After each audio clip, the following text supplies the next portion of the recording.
Morning everyone. आप लोगों को चैप्टर बेटा एटॉमिक स्ट्रक्चर चल रहा है और कल आप लोगों ने लास्ट लेक्चर में डिस्कस किया था अबाउट द स्पेक्ट्रम। स्पेक्ट्रम्स कितने टाइप्स के होते हैं आपने डिस्कस किया, किस किस तरह से on the basis of nature आपने उनको पढ़ा, on the basis of origin आपने उनको पढ़ा। उसके बाद मैंने आपको बताया था कि आपको detail study about only hydrogen के स्पेक्ट्रम के बारे में पढ़ना है, अदर एलिमेंट्स के स्पेक्ट्रम के बारे में आपको डिटेल स्टडी नहीं करना है, ठीक है। उसका रीज़न है कि क्यों नहीं करते हैं, क्योंकि अदर एलिमेंट्स की बात करें एक्सेप्ट हाइड्रोजन तो उन सभी के पास क्या होते हैं, इलेक्ट्रॉन्स बहुत ज़्यादा होते हैं, तो उनका जो ट्रांजिशन होएगा वो बहुत सारे इलेक्ट्रॉन्स का ट्रांजिशन आपको पढ़ना पड़ेगा। ट्रांजिशन का मतलब होता है आपका एक ऑर्बिट से दूसरे ऑर्बिट में आना जाना, ठीक है। तो क्योंकि आपको बहुत सारे इलेक्ट्रॉन्स के बारे में पढ़ना होगा तो वो जो आपका चार्ट बनेगा वो बहुत ही कॉम्प्लेक्स हो जाएगा बेटा, ठीक है। इसी रीज़न की वजह से आपको सिर्फ हाइड्रोजन के बारे में पढ़ना है जी। अब हम अगर हाइड्रोजन के स्पेक्ट्रम के बारे में बात करें तो उसको थोड़ा सा डिटेल लेते हुए हम स्टार्ट करते हैं, ठीक है।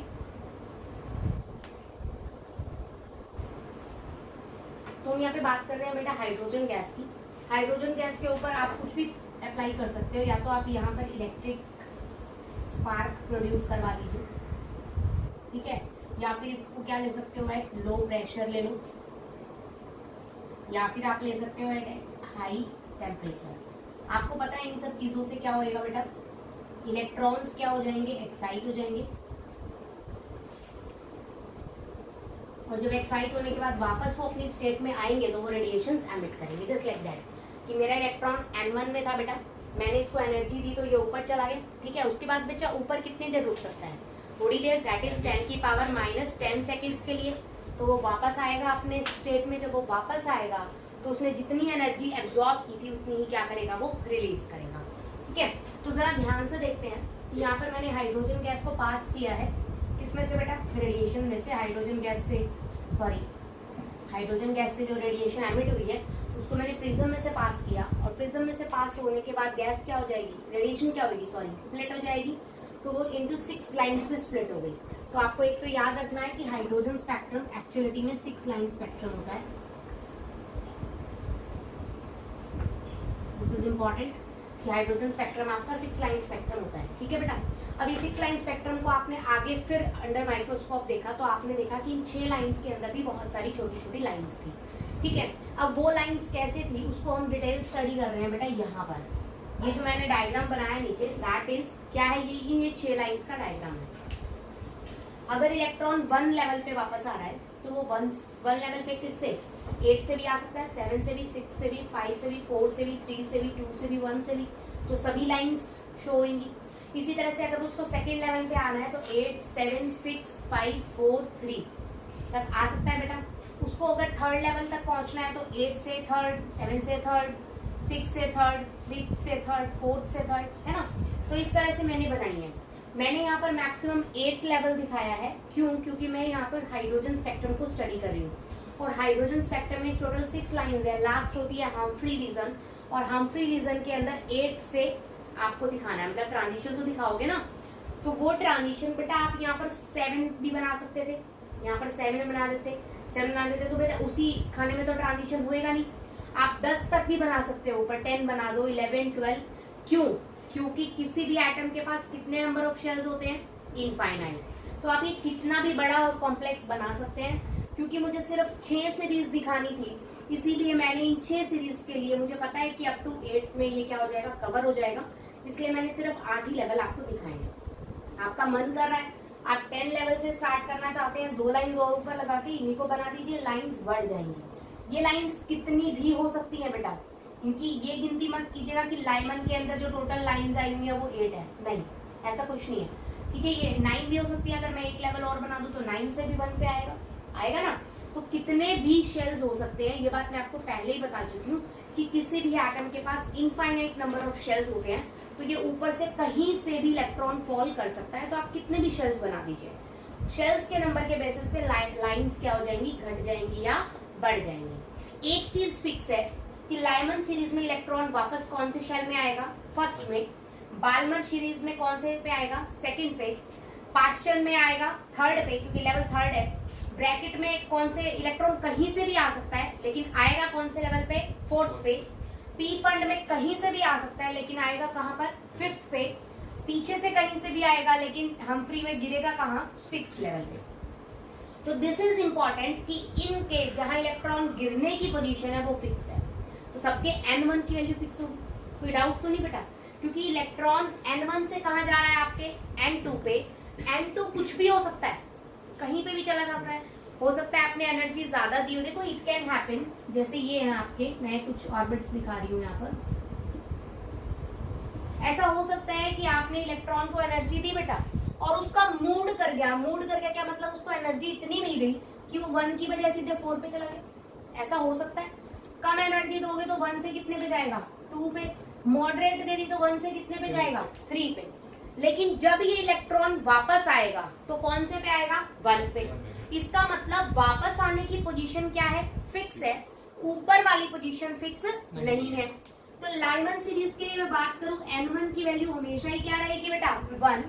बाल्मर के लिए n2 की वैल्यू n1 की वैल्यू हमेशा ही रहेगी 2। पास्टन के लिए n1 की वैल्यू हमेशा 3। ब्रैकेट के लिए n1 की वैल्यू 4। पी फंड के लिए n1 की वैल्यू 5 और हम्फ्री के लिए n1 की वैल्यू 6।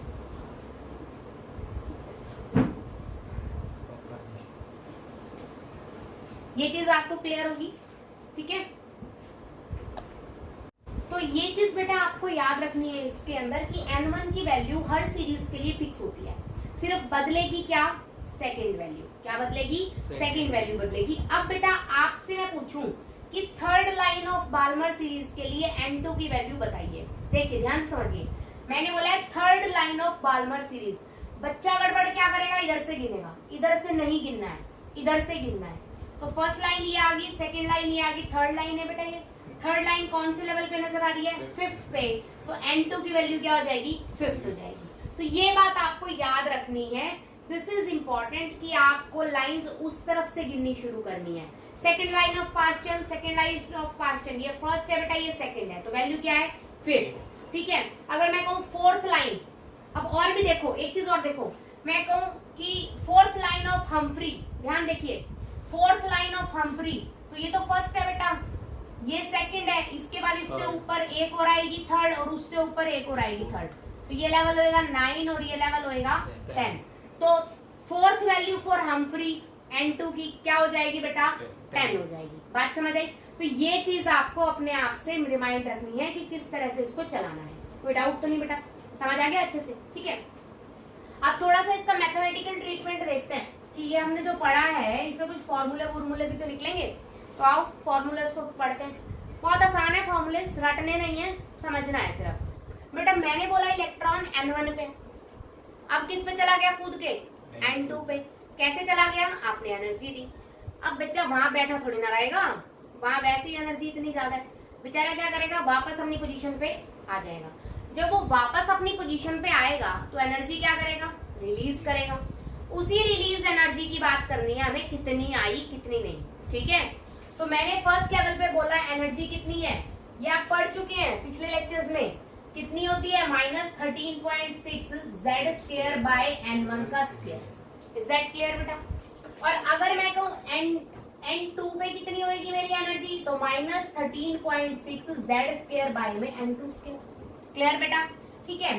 तो energy difference delta E is equal to क्या हो जाएगा बेटा, E2 - E1 हो जाएगा। इज दैट क्लियर, ठीक है। E2 की वैल्यू रखें बेटा -13.6 z² बाय n2² -13.6, माइनस में एक और माइनस आएगा ना जी, क्योंकि नेगेटिव वैल्यू दिख रही है आपको। 13.6 z² बाय n1²। कोई डाउट बेटा, माइनस माइनस क्या हो जाएगा, प्लस हो जाएगा। तो आप इसे लिखेंगे 13.6 z² बाय n1 का square minus 13.6 z² bye n2 का स्क्वायर। क्लियर बेटा। कॉमन आपको क्या क्या नजर आ रहा है, 13.6 z² 1 बाय n1 का स्क्वायर माइनस 1 बाय n2 का स्क्वायर। क्लियर होगी मेरी बात यहाँ तक, done. This is about your delta E, पहली चीज। अब हम कौन सा स्पेक्ट्रम पढ़ रहे हैं बेटा, हाइड्रोजन स्पेक्ट्रम। कौन सा पढ़ रहे हैं, हाइड्रोजन स्पेक्ट्रम। हाइड्रोजन स्पेक्ट्रम के लिए Z की वैल्यू कितनी है, 1। तो आप पुट कर देंगे delta E is equal to 13.6 into में 1 का स्क्वायर 1 होगा बेटा, 1 बाय n1 का स्क्वायर माइनस 1 बाय n2 का स्क्वायर। तो this is all about your, क्या है ये आपका सिंपल मैथमेटिकल ट्रीटमेंट या change in energy when there is a transition. ठीक है, अब हम इसी एनर्जी को पढ़ेंगे बेटा थोड़ा सा और डिटेल में, देखिए प्लीज। अब आपके पास यहाँ पर बेटा डेल्टा ई की वैल्यू ये आ गई है। ठीक है, अभी मैं नॉर्मल लेके चलती हूँ कि किसी भी उसके लिए delta E for any atom, एक बार सभी के लिए देखते हैं, बाद में हाइड्रोजन के लिए देखेंगे।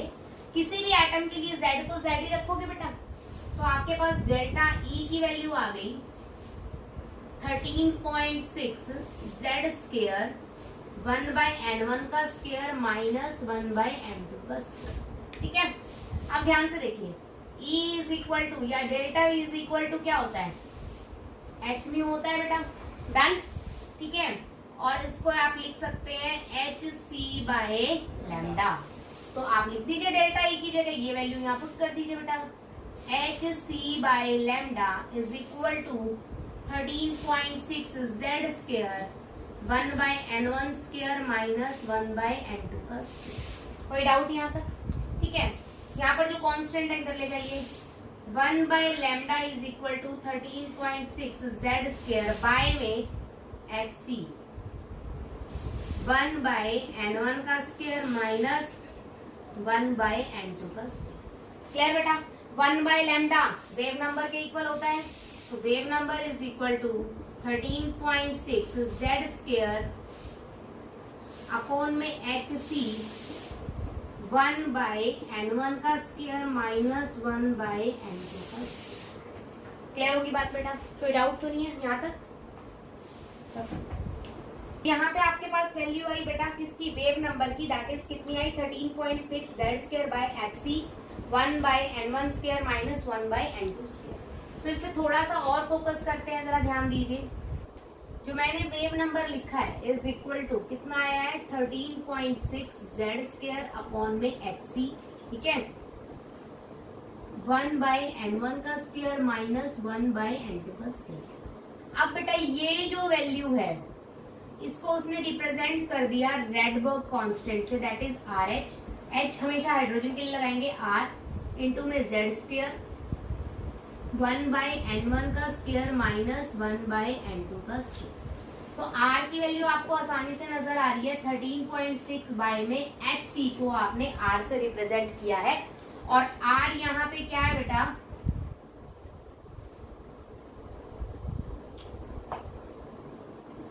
Rydberg constant. क्लियर होगी मेरी बात? इसकी वैल्यू अगर आप यहाँ पुट करें 13.6 बाय h की वैल्यू होती है 6.6 इंटू 10 की पावर माइनस 34 इंटू c की वैल्यू होती है 3 इंटू 10 की पावर 8। जब आप इसको सॉल्व करते हैं तो यू विल गेट 1.09678 इंटू 10 की पावर 7 मीटर इनवर्स। क्लियर? तो इतनी भयंकर वैल्यू देख के डरना नहीं है, इसको नॉर्मल लेके चलो, दैट इज 1.1 इंटू 10 की पावर 7 मीटर इनवर्स। और अगर कहीं पर सिर्फ अप्रोक्सीमेशन, अगर आपके क्वेश्चन की बात आ रही है किसकी, MCQs की, तो यूज ओनली 1 इंटू 10 की पावर 7 मीटर इनवर्स, आपका क्वेश्चन सॉल्व हो जाएगा। क्योंकि उसमें आंसर्स में जो डिफरेंस होता है बहुत ज्यादा होता है, तो अप्रोक्सीमेटली आंसर आपको चाहिए। ठीक है बेटा? तो this is about Rydberg constant. तो ये आपका म्यू की वैल्यू आपके पास क्या आ गई, mu bar is equal to that is wave number RZ square 1/n1 का स्क्वायर माइनस 1/n2 का स्क्वायर फॉर एनी एटम। किसी भी एटम के लिए आप इसको कंसीडर कर सकते हैं। क्लियर होगी बात? और for hydrogen only, for hydrogen Z की वैल्यू आप क्या पुट करेंगे बेटा, 1। तो इस वैल्यू में आप Z की वैल्यू 1 पुट करेंगे तो म्यू बार आपके पास आ गया कितना, R इंटू में 1/n1 का स्क्वायर माइनस 1/n2 का स्क्वायर। R की जगह भी आप वैल्यू पुट कर सकते हैं, दैट इज 1.1 इंटू 10 की पावर 7 1/n1 का स्क्वायर माइनस 1/n2 का स्क्वायर। ठीक है, तो ये फॉर्मूलेज आपके पास कुछ एक आएगा बेटा, जिसको आप अच्छे से यूज करेंगे और क्वेश्चंस को सॉल्व करेंगे। ठीक है, तो ये मैंने जर्नल ट्रीटमेंट दिया है आपके किसके, हाइड्रोजन स्पेक्ट्रम का। अब हम एक एक करके सभी के सभी किसके बारे में पढ़ेंगे, सीरीज के बारे में पढ़ेंगे। तो यहाँ तक आपको सबको समझ आ गया। तो let us do this for Lyman series, ठीक है। अब हम कर रहे हैं बेटा लाइमन सीरीज। लाइमन सीरीज में क्या होगा, दिस इज आवर न्यूक्लियस, ठीक है। ये आपका फर्स्ट ऑर्बिट हो गया बेटा, ये सेकंड हो गया, थर्ड, फोर्थ, इस तरह से चलते चलते यहाँ क्या हो जाएगा बेटा, इनफाइनाइट ऑर्बिट है, कहीं से भी आ सकते हैं, ठीक है।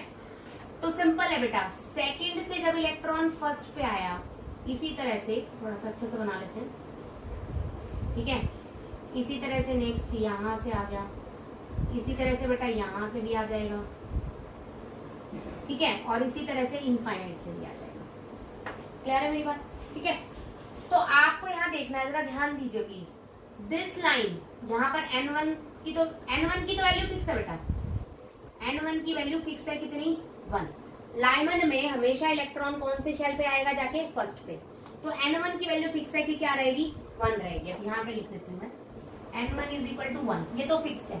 तो N2 क्या हो सकता है, सबसे पहली बात, सेकंड हो सकता है, थर्ड हो सकता है, fourth, fifth, six, seventh, eight, कुछ भी हो सकता है बेटा। तो सेकंड, थर्ड, फोर्थ, ऐसे कुछ भी हो सकता है, ठीक है। अब मैं बात करती हूँ फर्स्ट सीरीज के लिए। तो इसको बोलते हैं बेटा फर्स्ट लाइन, सॉरी क्या बोलते हैं, first line of Lyman series. इसी तरह से ये सेकंड वाली क्या हो जाएगी बेटा, second line of Lyman series.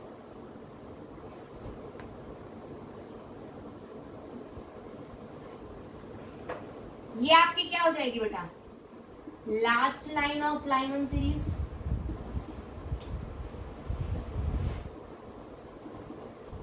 कोई डाउट बेटा यहाँ तक? तो अगर मैं आपसे क्वेश्चन पूछूं कि लाइमन सीरीज के लिए एक्सट्रीम वैल्यूज बताइए N1 एंड N2 की, या लाइमन सीरीज के लिए एक्सट्रीम लिमिट्स की बात कीजिए, तो एक्सट्रीम लिमिट्स याद रखनी है आपको, इंपॉर्टेंट है ये। एक्सट्रीम लिमिट्स होती है बेटा फर्स्ट लाइन और लास्ट लाइन। फर्स्ट लाइन और लास्ट लाइन को हम क्या बोलते हैं, एक्सट्रीम लिमिट्स बोलते हैं। तो फर्स्ट लाइन के लिए n की वैल्यू क्या हो जाएगी, फर्स्ट लाइन के लिए 2, तो N2 की वैल्यू फर्स्ट लाइन के लिए क्या हो जाएगी 2, और लास्ट लाइन के लिए N2 की वैल्यू देखो 1 प्लस है। फर्स्ट के लिए वैल्यू कितनी है 2, तो लास्ट वैल्यू क्या हो जाएगी n प्लस 1। दोबारा समझो इस बात को, फर्स्ट लाइन के लिए N2 की वैल्यू कितनी है बेटा 2, सेकंड लाइन के लिए वैल्यू कितनी है बेटा 3, थर्ड लाइन के लिए वैल्यू कितनी है बेटा 4, तो लास्ट लाइन के लिए लास्ट अगर n है तो n प्लस 1 प्लस चलेगी। क्लियर होगी मेरी बात यहाँ तक, ठीक है। अगर हम यहाँ पर बेटा आपका डेल्टा E निकालें फॉर द लाइमन सीरीज, -13.6 नहीं, और प्लस का ले लो 13.6 Z² बाय में इंटू 1/N1 का स्क्वायर माइनस 1/N2 का square, this is your delta E बेटा। उसके अलावा क्या है, अब यहीं से डेल्टा E ले बेटा, delta E is equal to value put करनी है, देखो ध्यान से समझो please. Delta E is equal to h mu भी है, तो मैं डायरेक्ट पुट कर दूं, h म्यू की जगह मैंने रखा c by lambda 13.6 into Z², 1/N1 की वैल्यू फिक्स है, अभी रखेंगे -N2 का स्क्वायर। क्लियर बेटा, सारी वैल्यूज उधर ले जाओ, 1/लैम्डा is equal to 13.6 by HC आ गया राजे, ठीक है, इंटू Z² आ गया। अब बेटा 1/N1 का स्क्वायर माइनस N2 का स्क्वायर। क्लियर होगी मेरी बात। Mu is equal to mu bar कितना आ जाएगा, रेडबर्ग कांस्टेंट बेटा R Z² बाय में N1 का स्क्वायर माइनस N2 का स्क्वायर। कोई डाउट बेटा? अब लाइमन सीरीज ऊपर वाला तो फॉर्मूला आपका आ गया बेटा, किसी भी एलिमेंट की वैल्यू पुट कर सकते हो, सभी एलिमेंट 1 पे तो आएंगे ही ना, तो लाइमन सीरीज सभी एलिमेंट के लिए होगी। सोडियम का इलेक्ट्रॉन भी कहीं चला जाए, अगर वो 1 पे आ रहा है तो उस सीरीज को क्या बोलेंगे, लाइमन सीरीज। तो ये this is value for the Lyman series of any atom, ठीक है। अब लाइमन सीरीज फॉर हाइड्रोजन के लिए अगर निकालनी है मुझे, तो सिर्फ किसकी वैल्यू बदलेगी बेटा, बोलो, Z की वैल्यू 1 डालेंगे और साथ N1 की वैल्यू भी कितने डालेंगे 1, ठीक है। तो mu bar is equal to R into Z की वैल्यू 1 आ गई बच्चा, खत्म, 1 बाय 1 का स्क्वायर माइनस 1 बाय n2 का स्क्वायर। कोई डाउट राजे? क्लियर होगी बात? ठीक है, तो अगर लाइमन सीरीज के लिए आपको वैल्यू निकालनी हो तो आप डायरेक्ट इसको यूज कर सकते हैं। और अच्छे से अगर आप लिखना चाहें तो mu bar is equal to R into 1 minus में n2 का स्क्वायर। क्लियर होगी मेरी बात बच्चा? कोई डाउट तो नहीं है? अच्छे से समझ आया यहाँ तक? ठीक है, आगे देखते हैं। ठीक है, तो यहाँ से बच्चा आपको म्यू मिल गया। ठीक है, तो mu bar is equal to, अब ये ध्यान दीजिए please, for first line, first line के लिए बेटा n1 की वैल्यू तो फिक्स है 1 और n2 फर्स्ट लाइन के लिए कितना हो जाएगा 2। तो वैल्यू पुट करेंगे mu is equal to r into 1 by 1 का स्क्वायर 1 ही होता है माइनस 1 बाय 2 का square.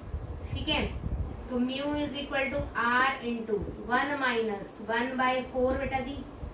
Mu bar is equal to r into में आंसर आ गया 3 बाय 4। ठीक है, तो mu bar is equal to 3 by 4 r, that is Rydberg constant का मल्टीपल होता है अगर आप फर्स्ट लाइन के लिए वैल्यू ये निकालना चाहें तो। कोई डाउट है? अब फॉर द लास्ट लाइन भी निकाल दीजिए साथ के साथ। एक्सट्रीम लिमिट्स तो पता होनी चाहिए आपको। तो लास्ट लाइन के लिए वैल्यू क्या रहेगी बोलिए? म्यू बार इज, अब लिखो प्लीज, n1 की वैल्यू तो 1 2 और n2 लास्ट के लिए कितनी हो जाएगी इनफाइनाइट।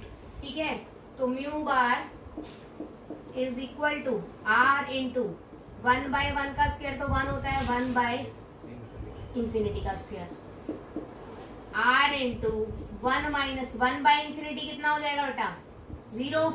ठीक है, तो mu bar is equal to कितना आ गया r। Is that clear? तो आपको देखना है फर्स्ट लाइन की वैल्यू कितनी आई 3 बाय 4 r, लास्ट के लिए आई r। इसका मतलब जितनी भी वैल्यूज आपकी म्यू बार की जो लाई करती हैं वो किसके बीच में लाई करती हैं 3 बाय 4 r से r के बीच में।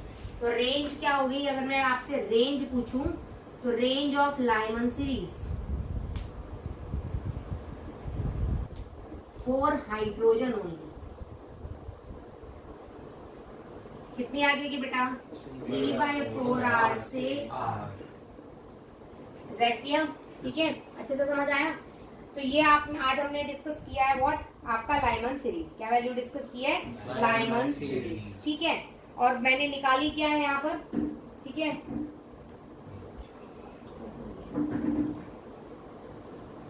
Mu bar. ठीक है, तो मैंने म्यू बार के लिए वैल्यू निकाली है। तो ध्यान से देखिए, थोड़ा सा और देख लेते हैं, ऐसे और एक्सपेंड कर देते हैं। अगर मैंने आप लोगों का इतना पढ़ने का तो मान ही नहीं रहे आप लोग, तो थोड़ा सा और पढ़ो। म्यू बार की range, mu bar is equal to होता क्या है राजे 1 अपॉन लैम्डा। तो यहाँ पुट कर सकती हूँ मैं 1 by lambda is equal to 3 by 4 r।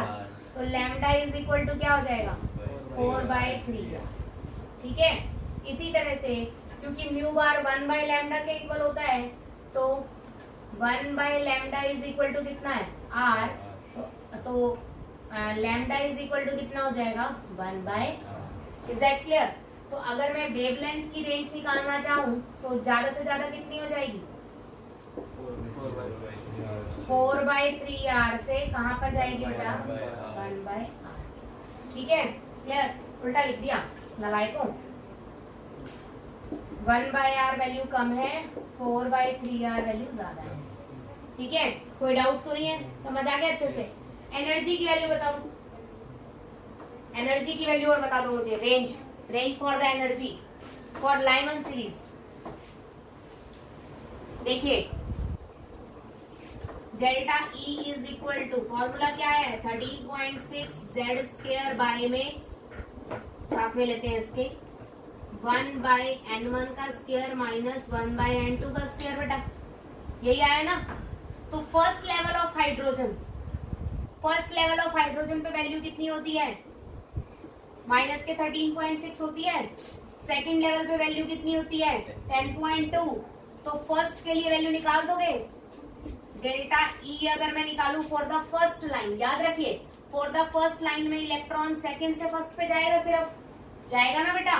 तो E2 माइनस E1 कर सकती हूँ मैं डायरेक्ट। अगर E2 पे वैल्यू है -13.6 माइनस E2 का है बेटा आपका E2 तो 10.2 नहीं हुआ। नहीं वापस आएगी तो वो काउंट होगी ना।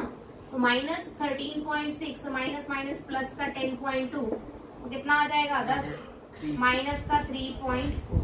तो दिस इज माई क्या है बेटा डेल्टा EF और फर्स्ट लाइन। तो इस तरह से फर्स्ट लाइन सेकंड लाइन के लिए तो आप निकाल सकते हैं, क्योंकि मैंने जब आपको ये वैल्यू करवाई थी तभी मैंने आपको कहा था कि हाइड्रोजन के लेवल्स की वैल्यू आपको टिप्स पे होनी चाहिए। फर्स्ट की कितनी होती है 13.6, सेकंड की कितनी होती है 10 गड़बड़ कर दी 3.4 होती है। वही तो। पॉज करियो वीडियो। नेक्स्ट में डेल्टा E निकाल रही हूँ बेटा, कितनी होगी E2 माइनस E1 होएगा। अब मैं कह रही हूँ delta E for first line निकालिए। ध्यान से देखिए, फर्स्ट लाइन के लिए N1 की वैल्यू तो 1 ही रहेगी बेटा, और N2 की वैल्यू कितनी हो जाएगी 2 हो जाएगी। तो सेकेंड लेवल पे एनर्जी कितनी होती है -3.4 और फर्स्ट पे कितनी होती है -13.6। तो E2 माइनस E1 अगर आप करना चाह रहे हैं तो E2 कितना है -3.4 माइनस माइनस प्लस 13.6 बेटा। तो ये आपके पास आ जाएगी पॉजिटिव की 10.2। तो फर्स्ट लाइन के लिए ये वैल्यू किसके लिए बेटा फर्स्ट लाइन के लिए। इसी तरह से हाइड्रोजन के लिए सेकंड थर्ड फोर्थ लाइन के लिए आप आसानी से निकाल सकते हैं। आप चाहें तो इस फॉर्मूले का इस्तेमाल करें जो मैंने आपको डिटेल कराया है, और चाहें तो आप आसानी से मैंने आपको लेवल्स पे एनर्जी याद करने के लिए बोल रखी है, उन एनर्जीज को डायरेक्टली के सिंपल सब्ट्रैक्ट कर लीजिए, you will get your energy. ठीक है, this is all about your Lyman series. बाकी की सीरीज हम नेक्स्ट लेक्चर में करेंगे। ठीक है बेटा।